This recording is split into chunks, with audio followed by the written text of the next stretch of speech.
Lockdown है या मजाक, ऐसा हम क्यों कह रहे हैं ये तस्वीरों के जरिए साफ हो जाएगा। नियमों का पालन किस तरह से नहीं किया जा रहा, ना सिर्फ नहीं किया जा रहा बल्कि किस तरह से धज्जियां उड़ाई जा रही हैं, तस्वीरें हम आपको दिखाने जा रहे हैं। कोरोना काल में देश पाबंदियों से घिरा हुआ है, अलग अलग जगह पर लॉकडाउन लगा है, पाबंदियां बढ़ी हुई हैं, लेकिन बावजूद इसके ये 3 तस्वीर अलीगढ़, हैदराबाद, मुंबई से आप देखिए। लोग लापरवाही बरतने से बाज नहीं आ रहे हैं। उनके लिए कोरोना से ज्यादा अहम शॉपिंग है।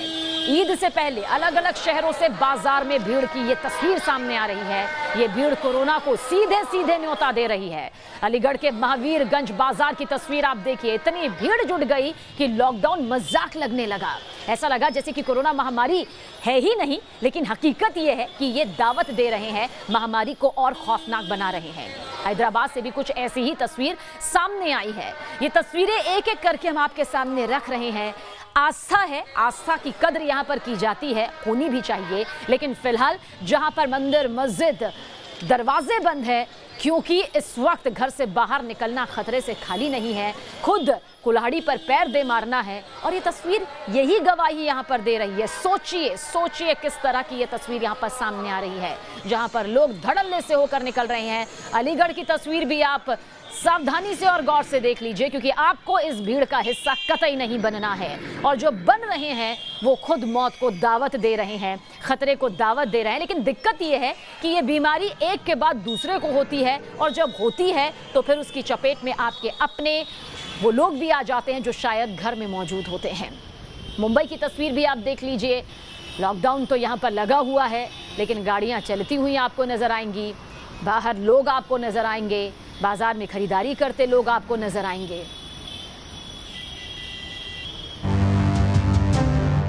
सवाल जिंदगी का है, इसीलिए इबादत के लिए भी दी गई है हिदायत, मगर लोग हैं कि मानने को तैयार नहीं। कोई आस्था के नाम पर जान के साथ खिलवाड़ कर रहा है, तो कोई इस आपदा में भी अवसर खोज रहा है और कर रहा है। 3 दुकानों के 9 लोगों के खिलाफ FIR दर्ज हुई है। हासन जैसी लापरवाही की तस्वीरें देश के कई शहरों से सामने आ रही हैं। कहीं ईद वाली शॉपिंग के लिए बाजारों में भीड़ उमड़ रही है, तो कहीं त्योहार के लिए नियमों की धज्जियां उड़ाई जा रही है। हैदराबाद से लेकर वाराणसी और मुंबई से सामने आ रही तस्वीरें परेशान कर रही हैं।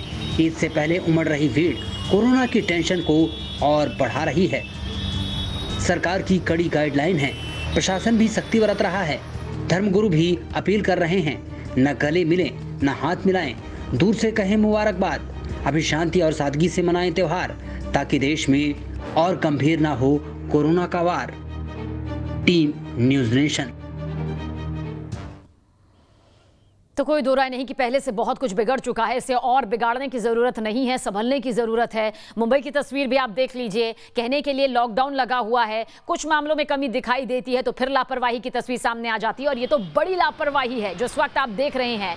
सड़कों पर भारी संख्या में लेके देखिए किस तरह से लोग अपने वाहनों के साथ निकले हुए हैं, जैसे रोजमर्रा के लिए निकल रहे हैं। लेकिन समझना होगा, आज से 1.5-2 साल पहले की स्थिति अलग थी और आज की स्थिति अलग है। रेंगती हुई गाड़ियां यहां पर चल रही है। सोचिए सड़क पर कितनी बड़ी संख्या में इस वक्त गाड़ियां मौजूद हैं। वेस्टर्न एक्सप्रेस हाईवे जाम हो गया। हालात ये हो गए, मुंबई के जोगेश्वरी वेस्टर्न एक्सप्रेस हाईवे से हमारे संवाददाता पंकज मिश्रा की ये रिपोर्ट देखिए और हालात को समझिए कि हम कहां जा रहे हैं, कितने गंभीर हालात हम खुद महामारी को लेकर पैदा कर रहे हैं। मुंबई में आज लॉकडाउन को करीब 22 दिन हो चुके हैं, लेकिन अब धीरे धीरे लोगों की लापरवाही भी दिखने लगी है। मुंबई की सड़कों पर ट्रैफिक किस तरह से जमी है, पहले आपको हम ये दिखाते हैं और आपको बताते हैं कि लॉकडाउन के दौरान सिर्फ एसेंशियल सेवा से जुड़े लोगों को ही बाहर निकलने की इजाज़त है। लेकिन लोग जो हैं वो बिना किसी बात की परवाह किए, और शायद जिस तरह से मुंबई में कोरोना के मामले कम हो रहे हैं, तो शायद लोगों को लग रहा है कि अब मुंबई सुरक्षित हो चुका है। लिहाजा जो लोग लॉकडाउन का पालन नहीं कर रहे हैं और बेखौफ होकर सड़कों पर निकल रहे हैं, पुलिस उनके खिलाफ कार्रवाई कर रही है। ये देख रही है कि जो लोग निकले हैं वो एसेंशियल सेवा से जुड़े लोग हैं या फिर ऐसे ही वो बिना किसी काम के बाहर निकले हैं। तो देखिए किस तरह से मुंबई के जोगेश्वरी इलाके में पुलिस कि ये टीम यहाँ पर है और जो बिना कारण लोग निकले हुए हैं अपने घर से, जो लॉकडाउन के नियमों का पालन नहीं कर रहे हैं, उन पर सख्ती से कार्रवाई हो रही है। आपको बता दें कि मुंबई में जगह जगह पर आपको इसी तरह से नाकाबंदी दिखाई देगी। मुंबई के सड़कों पर पुलिस का इसी तरह से घेराबंदी है। जहां पर लोग लॉकडाउन के नियमों का पालन नहीं कर रहे हैं, वहां पुलिस सख्ती से ऐसे लोगों पर कार्रवाई कर रही है। लेकिन आप देखिए किस तरह से मुंबई के वेस्टर्न एक्सप्रेस हाईवे पर ट्रैफिक की ये तस्वीर देखिए।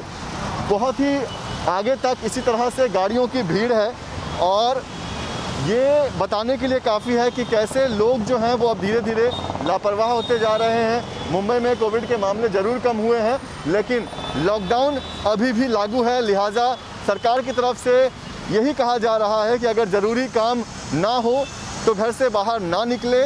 सिर्फ जो आवश्यक सेवा से जुड़े लोग हैं उन्हें ही घर से बाहर निकलने की इजाज़त है। लेकिन जिस तरह से बड़ी तादाद में लोग अपने घर से बिना वजह बाहर निकल रहे हैं, उन पर नकेल कसने के लिए, उनके खिलाफ कार्रवाई करने के लिए मुंबई पुलिस आज कड़ी धूप में भी सड़कों पर मौजूद है। वीडियो जर्नलिस्ट अनिल शिंदे के साथ पंकज मिश्रा, न्यूज़ नेशन, मुंबई। तो ये मुंबई के हालात हमने आपको दिखाए, जगह जगह के हालात दिखा रहे हैं। यूपी में भी चलते हैं, 17 मई तक लॉकडाउन है, उसके बावजूद बाजार की तस्वीर आपको दिखाएंगे। भीड़ जुट रही है, भारी भीड़। फिरोजाबाद से जो तस्वीर आई है वो बस आपको दिखाएंगे, जो आपको हैरान कर देगी और ये परेशान करने वाली तस्वीर है। ईद से पहले लोग भारी तादाद में खरीदारी के लिए देखिए बाजार पहुंचे हुए हैं, बगैर ये सोचे समझे कि कितना खतरा ये खुद के लिए मोल रहे हैं, कितना खतरा ये अपने साथ अपने घर के दरवाजे से अंदर ले जाएंगे और फिर ये खतरा किस तरह से तेजी से फैल सकता है। ईद है और सोचिए बच्चे यहाँ मौजूद हैं, महिलाएं मौजूद हैं और बहुत सारे लोग आपको दिख जाएंगे जिन्होंने मास्क तक नहीं लगाए हैं या फिर जिनके चेहरे पर मास्क होना या ना होना दोनों एक बराबर यहाँ पर नजर आता है। इतना ही नहीं, अपने साथ बच्चों तक को भी लोग बाजार में लेकर आए हैं। कदम रखने की जगह यहाँ पर नहीं मिल रही है। ईद के लिए शॉपिंग यहाँ करने आए हैं, जबकि लगातार धर्मगुरु खुद कह रहे हैं कि अभी बाहर निकलकर इबादत ना करें, ईद की नमाज घर पर रहकर ही अता की जाए। और ईद आने वाली है, कोरोना संकट का असर ईद की तैयारियों पर साफ नजर भी आ रहा है, लेकिन कई जगह ईद की तैयारियों की खरीदारी में कोरोना गाइडलाइंस की किस तरह से धज्जियां उड़ाई जा रही हैं, ये रिपोर्ट आप देखें।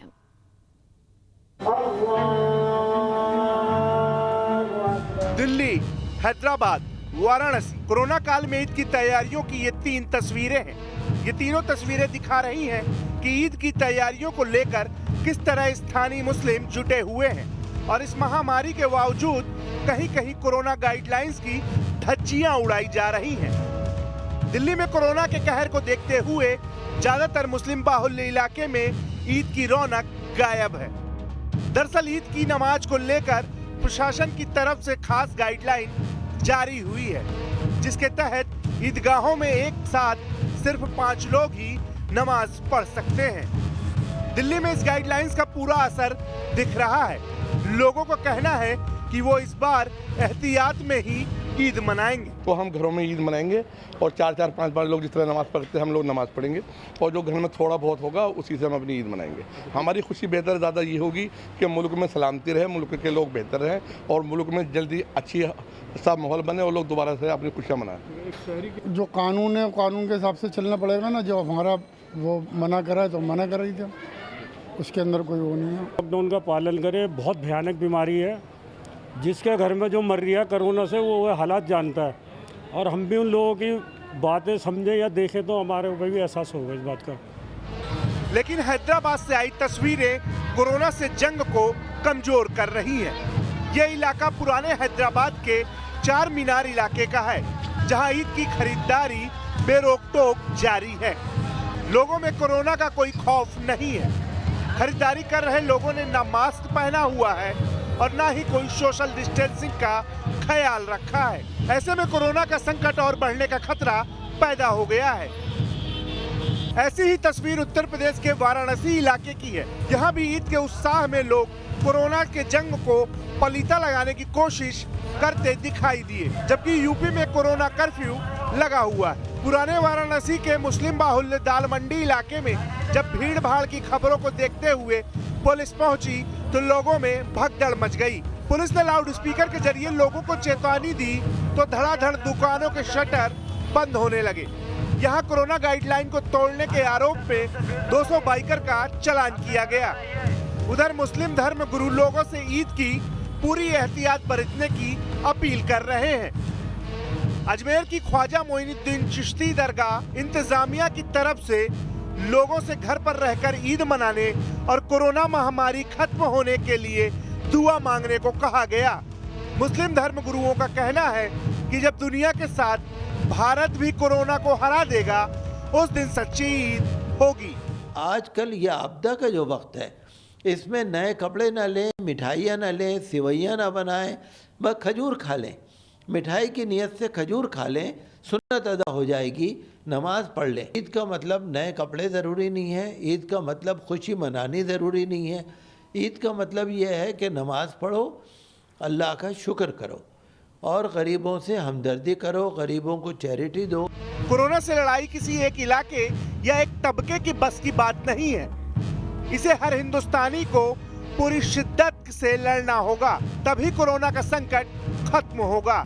इसलिए घर पर रहें, गाइडलाइंस का पालन करें और सुरक्षित रहें। Team news nation. इसलिए हम बार बार कह रहे हैं कि ये लॉकडाउन है या फिर मजाक है। बिहार की तरफ भी चलते हैं जहां ग्रामीण इलाकों में यानी कि गांव के इलाकों में संक्रमण फैल रहा है। जब हमारे संवाददाता रजनीश ने दियारा के पानापुर गांव पहुंचकर जायजा लिया तो क्या कुछ उन्होंने देखा वो हैरान परेशान करने वाला था। आप भी देखिए रिपोर्ट। बिहार में कोरोना का संक्रमण है, मगर गांव में स्थिति क्या है, गांव के लोग क्या सोचते हैं। चूंकि संक्रमण शहर के बाद अब गांव में पहुंच रहा है। हम गांव के इस चौपाल पर मौजूद हैं। आप देखिए तमाम गांव के लोग यहां पर मौजूद हैं। हेतनपुर पंचायत है जो कि पटना से दूर गंगा पार दियारा का इलाका है और गांव के तमाम लोग यहां पर, लेकिन लोग में इस बीमारी को लेकर चिंता कम दिख रही है। बाबा कोरोना का क्या असर है? यहाँ नहीं है, यहाँ पर आ रहा है कोरोना? नहीं नहीं, यहाँ पर कोरोना नहीं है गांव में। आप लोग मास्क वास्क नहीं लगाते? नहीं, हम लोग लगाते हैं, बाकी हम लोग कहीं जाते हैं रोड पर तो लगाते हैं। वैक्सीन हो रहा है कि नहीं आप लोगों का? नहीं, हम लोग नहीं लेते हैं। आता ही नहीं है यहाँ पर वैक्सीन? आता है, बाकी हम लोग नहीं लेते हैं। यही वो सब एसी वाला के धरेगा। जो एसी में रहता है उसको कोरोना होगा। अच्छा देखिए बाबा बड़ी अच्छी जानकारी दे रहे हैं कि जो बीमारी है ये एसी वालों की बीमारी है। और सही में आप देखिए तो कितने बेफिक्र हैं गांव के लोग, इनको इस बात की चिंता नहीं। आप लोग भी कुछ मास्क वास्क नहीं लगाते? कुछ नहीं लगाते हैं। क्या डर नहीं लगता? कहीं जाते हैं तभी वो रोड पर जाते हैं तो लगाते हैं मास्क, नहीं तो नहीं लगाते हम लोग। हमारे गांव में कुछ नहीं है। डॉक्टर का सुविधा कैसा है यहाँ पर? ठीक है, आता है लोग डॉक्टर? डॉक्टर लोग आप लिए वैक्सीन लिए? हाँ, सोई ले लिए। आप लिए बाबा? ये है गांव की तस्वीर और गांव में लोग कह रहे हैं कि हमारे यहाँ तो कोरोना है ही नहीं और सरकारी आंकड़ा कहता है कि गांव में अब शहर से ज़्यादा कोरोना है। बाबा कहते हैं हमें टीका की ज़रूरत नहीं, जो एसी में रहते होंगे उनको होता होगा कोरोना, हमारे गांव वालों को कोरोना नहीं होता है। नहीं साहब, अभी हम लोग का गाँव वाला को एकदम कोई अच्छी नहीं है। जरा सा आप देखिए गांव की तस्वीर और बच्चे हों, युवा हों, बुजुर्ग हों, सभी लोग बिल्कुल बेपरवाह हैं क्योंकि इन्हें ये लगता है कि गांव तक कोरोना आएगा नहीं। लेकिन बड़े आश्चर्य की बात है कि जब शहर से अब बिहार के ग्रामीण इलाकों में कोरोना ज़्यादा मिलने लगा, हमें गांव के चौपाल पर लोग ऐसे ही बैठे दिखे जो हमें ही नकार रहे हैं और ये कह रहे हैं कि न हमें टीका की ज़रूरत न बीमारी से डर। वीडियो जर्नलिस्ट सत्येंद्र के साथ रजनीश सिन्हा, न्यूज़ नेशन, हेतनपुर। देश कोरोना के बड़े संकट से लगातार जूझ रहा है, लेकिन कुछ लोग इस मौके का इस्तेमाल कालाबाजारी के लिए कर रहे हैं। देश के अलग अलग हिस्सों से ऐसी ही शर्मसार करने वाली तस्वीरें सामने आ रही हैं। देखिए आप भी।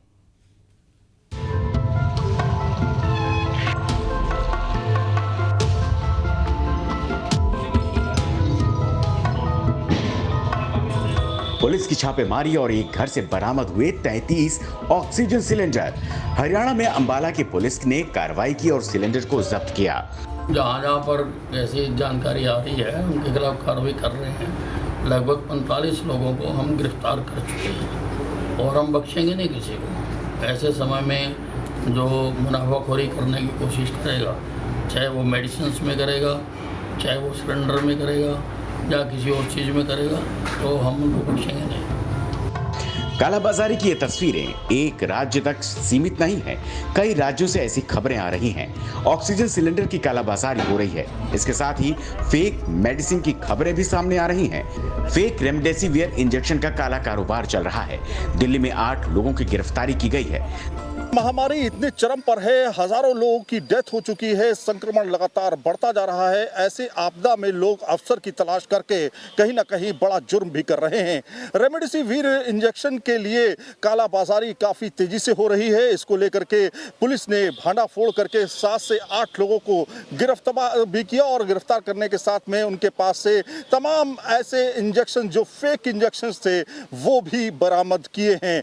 ना सिर्फ जो रेमडेसिविर है उसको फेक तरीके से बनाया जा रहा था, बल्कि उसके नकली इंजेक्शन से लेकर के हजारों लाखों रुपए में बेचे जा रहे थे। वो इंजेक्शन जो सिर्फ 2800 रुपए से 4400 रुपए जिसकी कीमत तय की गई थी, उसको 1-1 लाख 1.5 लाख रुपए में बेचा गया। दिल्ली से उत्तराखंड तक फेक मेडिसिन का काला कारोबार चल रहा है। क्राइम ब्रांच की टीम उत्तराखंड में भी छापेमारी की कार्रवाई कर रही है। दिल्ली से सैयद आमिर हुसैन के साथ टीम न्यूज नेशन। कोरोना काल में रिश्तों का अकाल पड़ा हुआ है। जो लोग कल तक जीने मरने के वायदे करते थे, कस्में खाई जाती थी, वो मुश्किल की घड़ी में फोन तक नहीं उठा रहे। दिल्ली के ग्रेटर कैलाश इलाके से ऐसा ही मामला सामने आया, जहां एक बुजुर्ग शख्स की मौत हो गई। आलम यह रहा कि उसका अंतिम संस्कार करने के लिए कोई रिश्तेदार तक नहीं आया और फिर दिल्ली पुलिस ने 70 साल के बुजुर्ग को कंधा दिया। अपनों ने छोड़ा साथ, तब पुलिस ने बढ़ाया मदद का हाथ। रिश्तेदारों ने मुंह फेरा तो खाकी ने दिया सहारा। कोरोना काल में रिश्ते नाते सब धरे के धरे रह जा रहे हैं। बुरे वक्त में कोई मदद के लिए सामने नहीं आ रहा।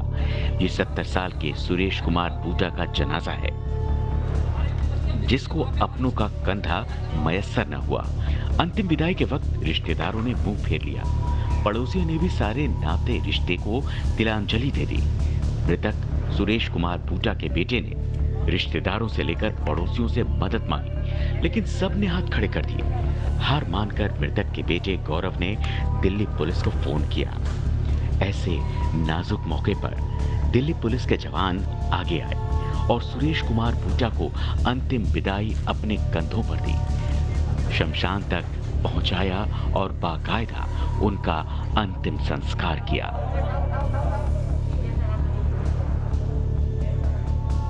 ये नेगेटिव थे, 70 साल इनकी उम्र थी। हाँ। और इनके लड़के हैं गौरव। हाँ।